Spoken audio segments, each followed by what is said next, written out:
चलिए दोस्तों, मेरा नाम एडवोकेट स्मिता है। मैं आज आपको एक ऐसे महत्वपूर्ण विषय में जानकारी दूँगी जो आपके लिए काफ़ी काम आएगी।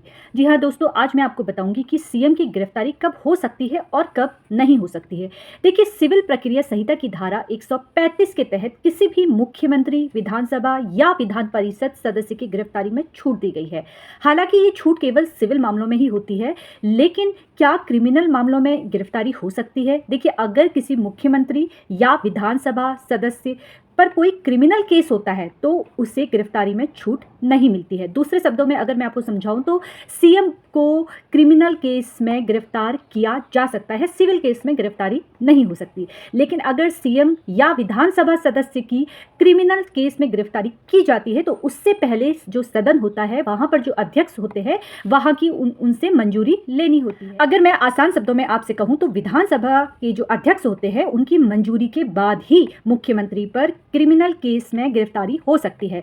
आपराधिक प्रक्रिया संहिता के अनुच्छेद 61 के तहत भारत के राष्ट्रपति और राज्यपाल को पद पर रहते हुए गिरफ्तारी में छूट मिलती है। उन्हें सिविल और क्रिमिनल दोनों तरह के मामलों में गिरफ्तार नहीं किया जा सकता है। हालांकि राष्ट्रपति और राज्यपाल को भी पद से इस्तीफा देने के बाद उनकी गिरफ्तारी हो सकती है। देखिए, यहाँ पर साफ शब्दों में यह है कि अगर मुख्यमंत्री पर कोई सिविल केस चलता है तो वहां पर गिरफ्तारी तुरंत नहीं होगी, लेकिन अगर क्रिमिनल केस उसके खिलाफ चलता है, सीएम के खिलाफ, तो यहाँ पर उन्हें विधानसभा के अध्यक्ष से मंजूरी के बाद ही उनकी गिरफ्तारी हो सकती है।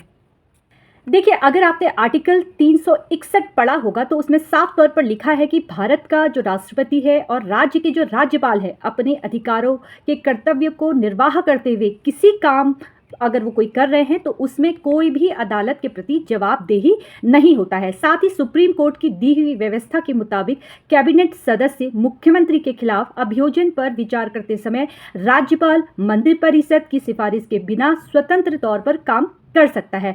इसी तरीके से मुझसे आप लोग जुड़ते रहिए और अगर आपको किसी भी प्रकार से कानूनी जानकारी मुझसे लेनी है तो आप मेरे फेसबुक पेज, मेरे इंस्टाग्राम आईडी और मेरे यूट्यूब चैनल पर भी मुझसे जुड़ सकते हैं। तो आज आपने जाना कि गिरफ्तारी कैसे की जाती है सीएम की, किस तरह से सीएम की गिरफ्तारी हो सकती है। फिलहाल इसी तरीके से मुझसे जुड़ते रहिए। धन्यवाद।